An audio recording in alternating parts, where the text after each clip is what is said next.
আলে ইমরানে বলছেন 102 নম্বর আয়াতে যে ইয়া আইয়ুহাল্লাযীনা আমানু, হে ঈমানদারগণ, ইত্তাকুল্লাহ, তোমরা আল্লাহকে ভয় করো, হাক্কা তুকাতিহি, আর ভয়টা কেমন হবে?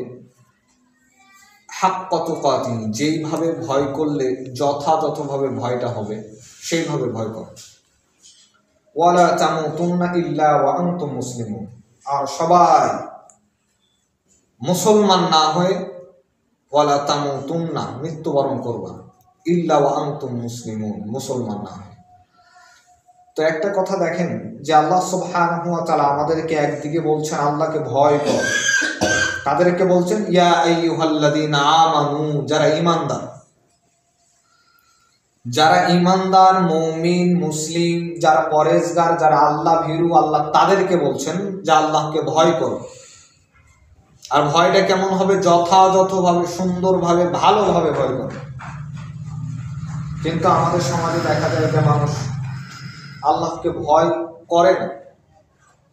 ভয় যদি করতো তাহলে এতগুলো মানুষ থাকা সত্ত্বেও, আমাদের এলাকায় এত পরিবার থাকা সত্ত্বেও মানুষগুলো নামাজ পড়তে আসে না কেন? মনে হয় যে আল্লাহকে ভয় করে, কিন্তু মূলত ভয় করে না, আসলে তারা ভয় করে না। আর বলছেন মুসলমান না হয়ে মৃত্যুবরণ করবে না। মুসলমান কিভাবে হবে? আপনি আমি দাবি করি যে আমরা মুসলমান, আমরা কেউ কিন্তু মুসলমান নয় এই কথা আমরা বলি না। আমাদের পরিচয়ের সময় আমরা কি বলি? মুসলমান। মুসলমান শব্দের অর্থ, মুসলিম শব্দের অর্থ হচ্ছে আত্মসমর্পণকারী।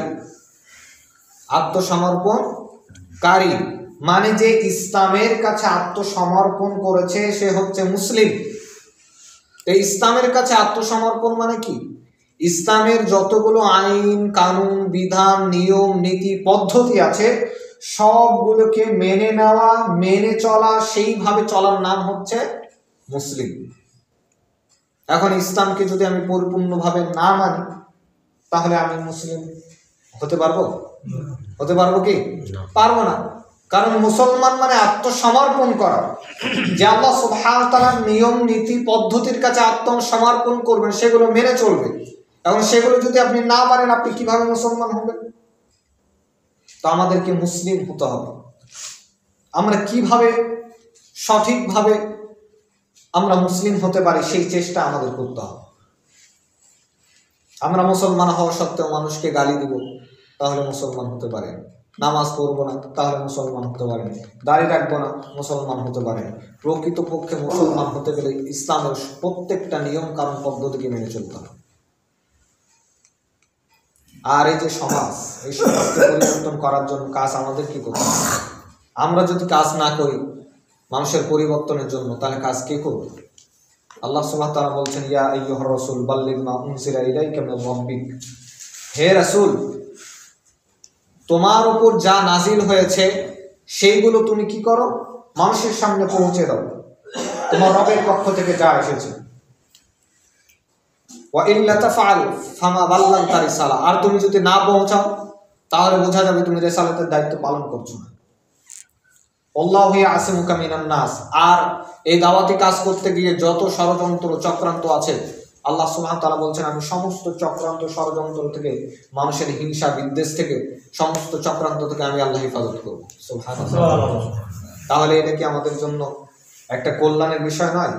আল্লাহ বলছেন আমি তোমাদের হেফাজত করবো, তাহলে তো তোমাদের সমস্যা কি? সেটা তোমরা দাওয়াতি কাজ করো, তো আমাদের দাওয়াতি কাজ করতে হবে, হক প্রচার করতে হবে। হকের মানদণ্ড দুইটা। কয়টা বলেন তো? দুইটা। এক, কিতাব আল্লাহ। এক কি? কিতাব আল্লাহ মানে আল্লাহ তাআলার কিতাব। আল্লাহ তাআলার কিতাবের নাম কি বলেন তো? কোরআনুল কারীম। কোরআনুল নাকি কোরআন শরীফ? আব্দুর রাজ্জাক বিন ইউসুফ কিন্তু 30 বছর থেকে বলতেছে কোরআন মাজিদ হবে, কোরআন শরীফ হবে না। কোরআন হাকিম হবে, কোরআন শরীফ হবে না। ঠিক আছে? তাহলে কোরআন মাজিদ। হকের মানদণ্ড, ইসলামের মূল ভিত্তি মানদণ্ড দুইটা। কয়টা? এক, কিতাব আল্লাহ, আল্লাহ তাআলার কিতাব কোরআনুল কারীম। দুই, ওয়া সুন্নাতা নবী, ওয়া সুন্নাতা রাসূল, এবং আল্লাহ সুবহানাহু ওয়া তাআলার রাসূলের যে সুন্নাত তথা হাদিস, সেটা হচ্ছে ইসলামের মানদণ্ড। তাহলে কয়টা পাইলাম? দুইটা। একটা হচ্ছে কিতাব, আল্লাহ তাআলার কিতাব, দ্বিতীয়টা হচ্ছে রাসূলুল্লাহ সুন্নাত। যেমন রাসূলুল্লাহ সাল্লাল্লাহু আলাইহি সাল্লাম বলেছেন, বিদায় হওয়াজের ভাষণে বলেছিলেন যে তারাকতু ফীকুম আমরাইন লান তাদিল্লু মা তামাসসাকতুম বিহিমা কিতাবাল্লাহ ওয়া সুন্নাতানা, যে পৃথিবীর মানুষ ততদিন পর্যন্ত পথ ভ্রষ্ট হবে না, বিপদগামী হবে না, যতদিন পর্যন্ত মানুষ দুইটা জিনিসকে আঁকড়ে ধরবে, কিতাবাল্লাহ ওয়া সুন্নাতানা। এক নম্বরে আল্লাহ তাআলার কিতাব, দুই নম্বরে রাসূলুল্লাহ সাল্লাল্লাহু আলাইহি সাল্লামের সুন্নাত হাদিসকে। এই দুইটা জিনিসকে যতদিন মানুষ আঁকড়ে ধরে থাকবে মজবুত ভাবে, ততদিন পৃথিবীর মানুষ মানে কোনোভাবেই বিপদগ্রস্ত হবে না, পথভ্রষ্ট হবে না, বিপদে পড়বে না। যখনই আপনি কিতাবকে ছাড়বেন, রাসূলের সুন্নাতকে ছাড়বেন, হাদিসকে ছেড়ে দিবেন, তখনই আপনি বিপদের সম্মুখীন হবেন, পথভ্রষ্ট হয়ে যাবেন। তখন দ্বীনের ওপর, ইসলামের ওপর টিকে থাকা সম্ভব হবে না। তাহলে আমাদেরকে কোরআন এবং সুন্নাহর অনুসারী হতে হবে। কোরআন সুন্নাহর অনুসারী না হওয়া পর্যন্ত আমরা ইসলামকে সুন্দরভাবে মানতে পারবো না। কারণ আল্লাহ তাআলার কিতাব এবং সুন্নাহর বাইরে যা কিছু আছে, বড় হুজুর বলুক আর বড় মুফতি বলুক, বড় আলেম বলুক, যেই বলুক, আমরা কোনোটাই মানব না। একমাত্র আমাদের মানদণ্ড, ইসলামের মূল ভিত্তি হচ্ছে কোরআন এবং সুন্নাহ। কোরআন সুন্নাহ আছে, কোরআন সুন্নাহর সাথে মিলছে, তাহলে আমি মানব। যদি কোরআন সুন্নাহর সাথে না মিলে, তাহলে বড় হুজুর, বড় পাগড়ি, বড় টুপিওয়ালা যতই বলুক, আমি মানব না। ওই যে একটা কথা আছে না, একজন বলতেছে যে আজকে আমার উনি বলতেছে যে আমি শুনলাম নাকি 12 হাত গর্তে 13 হাত একটা মাছ ঢুকে আছে। তখন একজন বলতেছে যে কি শুনলি রে, 12 হাত গর্তে আবার 13 হাত মাছ, এটা কি হয় নাকি? গর্ত তো 12 হাত, তো 13 হাত মাছ কিভাবে হলো? তখন বলছে আরে বড় মুফতি সাহেব বলেছে। তখন এই লোকটা পাশ থেকে বলছে ও তাহলে ঠিক হতেও পারে, কারণ বড় মুফতি সাহেব তো বলতেছে। তো এরকম হয়ে গেছে আমাদের বিষয়। কারণ আমরা কি, যখন বলে যে হুজুর বলতেছে, বড় মুফতি বলতেছে, তখন আমরা মেনে নিই, কিন্তু কোরআন সুন্নাহর সাথে আছে কিনা সেটা আমরা মিলাই না। তাহলে এর জন্য আমাদের কি করতে হবে? কিছু পড়তে হবে, শিখতে হবে। এই যে অ্যান্ড্রয়েড ফোনগুলো আছে, আমরা অযথা কিন্তু অনেকভাবে ব্যবহার করি, সময় নষ্ট করি। আমরা চাইলে কিন্তু এগুলোতেই, অ্যান্ড্রয়েড ফোনেই আমরা বই পুস্তক পড়তে পারি, বিভিন্ন ওয়াজ মাহফিল শুনতে পারি, বিভিন্ন কাজে আমরা কিন্তু এটা লাগাতে পারি। এখন তো আমাদের জন্য সহজ হয়ে গেছে। আমি কোথাও যাচ্ছি, বইটা নিতে আমার কষ্ট হচ্ছে, কিন্তু ফোন তো আমার কাছে আছে, সেখান থেকে আমি ছবি তুলে নিতে পারি, বা বইগুলো যেগুলো আছে সেগুলো ডাউনলোড করে নিতে পারি। এইভাবে আমি মোবাইলে করতে পারি। তাহলে আমাদের জন্য এখন এলেম অর্জন করা খুবই সহজ হয়ে গেছে, কিন্তু আমরা সেইভাবে নিচ্ছি না। আমরা এলেম অর্জন করা থেকে অনেক দূরে আছি। তো আমাদেরকে বুঝতে হবে যে আমাদের কিছু শিখতে হবে, জানতে হবে। যেমন বলি যে আমরা দোয়া করার জন্য হুজুরকে ডাকি, কিন্তু আমরা নিজেরা দোয়া শিখি না। কারণ আমরা ইসলামকে এমন বানিয়ে ফেলেছি যে সব কিছুই ইসলাম মানেই হচ্ছে হুজুর, হুজুর যেটা বলবে সেটাই, হুজুর যা করবে সেটাই, আমাকে নিজের শেখার দরকার নেই। এই যে নামাজের পরে মনে করেন যে অনেকগুলো দোয়া আছে, 20-22টা দোয়া আছে, বা তারও বেশি দোয়া আছে।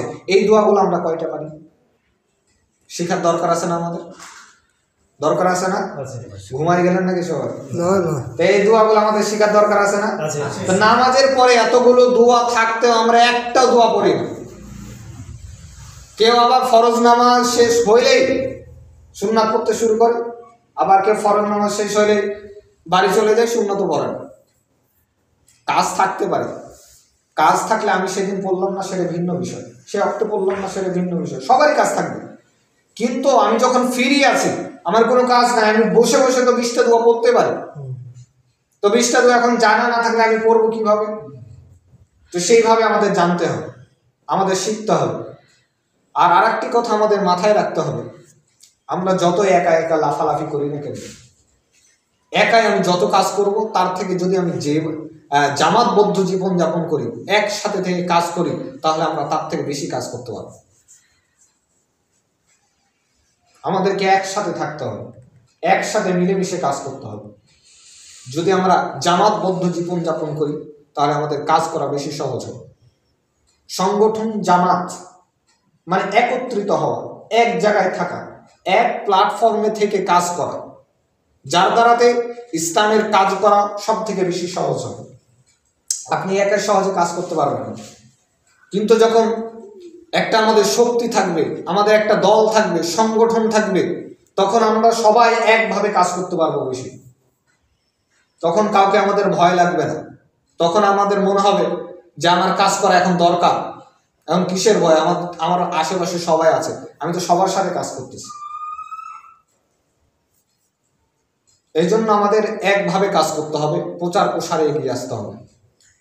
আমরা যদি একভাবে কাজ করি তাহলে ইনশাল্লাহ আমরা অনেক দূর আগাতে পারবো। আর আপনারা জানেন যে আহলে হাদিস আন্দোলন বাংলাদেশ ও বাংলাদেশ আহলে হাদিস যুব সংঘ একনিষ্ঠভাবে কোরআন এবং সুন্নাহর অনুসরণ করে এবং কোরআন এবং সুন্নাহকে প্রচার প্রসার করার জন্য তারা খুব কাজ করতেছে। আর আমাদের একটাই স্লোগান যে আসুন পবিত্র কোরআন ও সহিহ হাদিসের আলোকে জীবন করি। আমরা চাই আমাদের জীবন কোরআন এবং সুন্নাহ দ্বারা গঠিত হোক। কোরআন এবং সুন্নাহ দ্বারা আমাদের জীবনকে আমরা গঠন করতে চাই। আর দুনিয়াতে আমরা আছি, আমরা মনে করতেছি হয়তো অনেকদিন আরো বাঁচবো, কিন্তু আমাদের কোনো গ্যারান্টি দিতে পারবো কেউ দিতে পারবো না। কারণ আল্লাহ সুবহানাহু ওয়া তাআলা বলেছেন যে কুল্লু নাফসিন যায়কাতুল মাউত, প্রত্যেকটা প্রাণীকে মৃত্যুর স্বাদ গ্রহণ করতেই হবে, বিকল্প কোনো পথ নাই। আমি যতই মনে করি যে আমি হয়তো বেঁচে থাকবো বা আমার সময় আছে, কিন্তু কারো কোনো সময় নেই। কে কখন চলে যাবো কেউ জানে না। কিয়ামতের একটা আলামত হচ্ছে মানুষ হঠাৎ করে মারা যাবে। কোথায় গাড়ি নিয়ে যাচ্ছি, দেখতেছি যে অন্য গাড়ির সাথে লেগে মারা গেছে, তাহলে হঠাৎ মারা যাচ্ছে, এর কোনো গ্যারান্টি নেই। আমার এখন বয়স হয়নি, আমি এটা ভাবতেছি, কিন্তু কয়েকদিন পরে দেখা যাবে যে আমি হয়তো দুনিয়া থেকে চলে যাব। সবাই ভাববে কিরে এ তো যুবক মানুষ চলে গেছে, কিন্তু আর হায়াত শেষ। আর দুনিয়া আমাদেরকে ধোঁকা দিচ্ছে। রাসূলুল্লাহ সাল্লাল্লাহু আলাইহি সাল্লাম দুনিয়ার ব্যাপারে বলছেন, আমর ইবনে আউফ রাদিয়াল্লাহু তাআলা আনহু বলছেন, বুখারী এবং মুসলিম গ্রন্থে হাদিসটি এসেছে যে রাসূলুল্লাহ সাল্লাল্লাহু আলাইহি সাল্লাম বলেছেন যে ওয়াল্লাহি ফাওয়াল্লাহি লাল ফাকরু আখশা আলাইকুম, আল্লাহর কসম করে বলছি তোমরা দারিদ্র হয়ে যাবে, গরিব হয়ে যাবে, তোমরা পথে বসে যাবে, এই ভয় আমি করছি না। ওয়ালাকিন আখশা আলাইকুম, তবে আমি তোমাদের ব্যাপারে যেই জিনিসটা সব থেকে বেশি ভয় করছি তা হচ্ছে আনতুম সাতা আলাইকুমুদ দুনিয়া, এই যে পৃথিবী দেখছো তোমরা, এই যে দুনিয়া দেখছো, এই দুনিয়াকে প্রশস্ত করে দেওয়া হবে, সবকিছু বাড়িয়ে দেওয়া হবে। কামা বুসিতাত আলা মান কানা ক্বাবলাকুম, যেইভাবে প্রশস্ত করা হয়েছিল, দুনিয়ার নাজ নিয়ামত বাড়িয়ে দেওয়া হয়েছিল তোমাদের পূর্ববর্তী মানুষদের উপরে।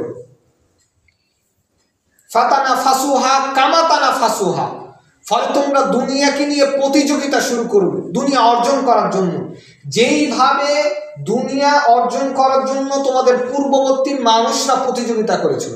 ওয়াতুহলিকাকুম কামা আহলাকাতহুম, ফলে দুনিয়া তোমাদের ধ্বংস করেই ছাড়বে যেইভাবে তোমাদের পূর্ববর্তী মানুষদেরকে দুনিয়া ধ্বংস করেছে।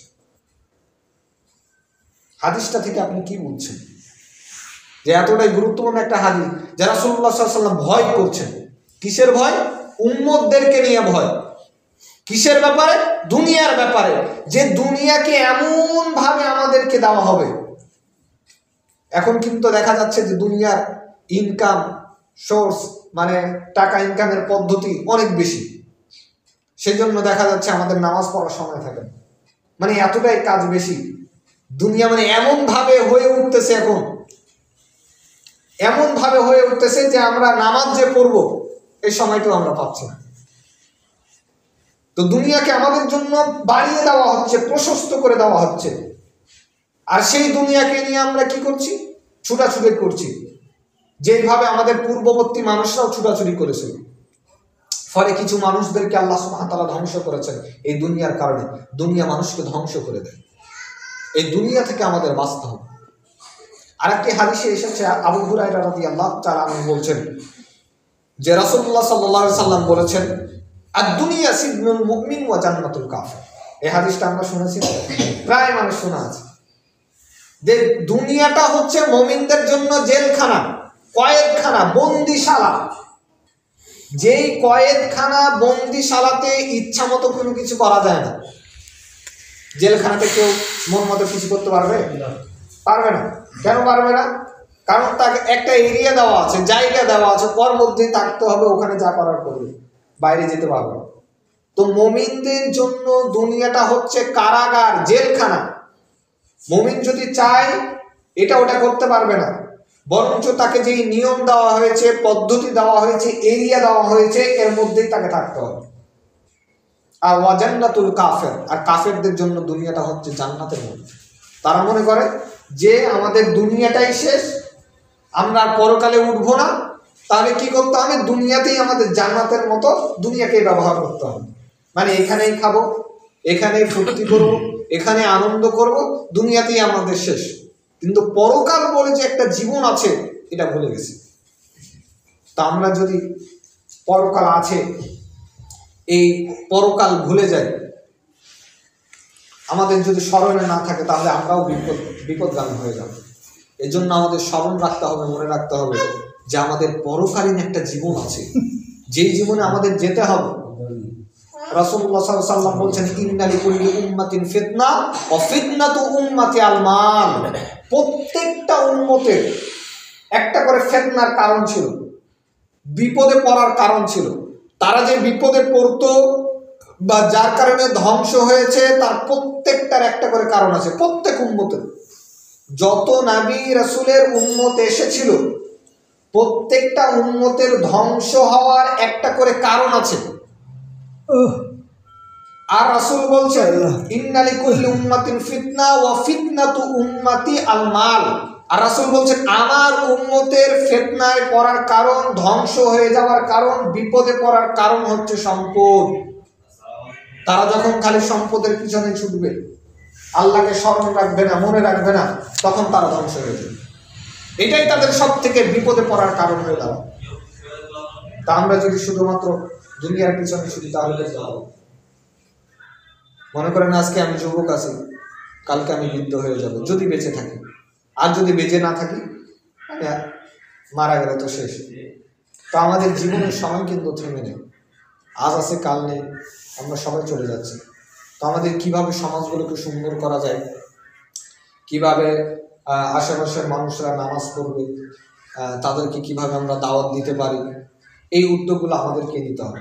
আমরা সবাই যদি এই মন মানসিকতা নিয়ে থাকি যে আমরা দাওয়াতি কাজ করব বা দাওয়াত কিভাবে প্রচার প্রসার করা যায়, তাহলে আমাদের দ্বারা সম্ভব। এখন যদি আমরা অলসতা করি, তাহলে আমাদের সম্ভব না। আপনারা যদি আমাদেরকে সহযোগিতা করেন, পাশে থাকেন, তাহলে ইনশাআল্লাহ আমরাও অনেক বেশি দাওয়াতে কাজ করতে পারবো। এখন আপনাদের সহযোগিতা না পাইলে আপনারা কাজ করতে পারবেন না, আমরা কাজ করতে পারবো। এই জন্য আমাদের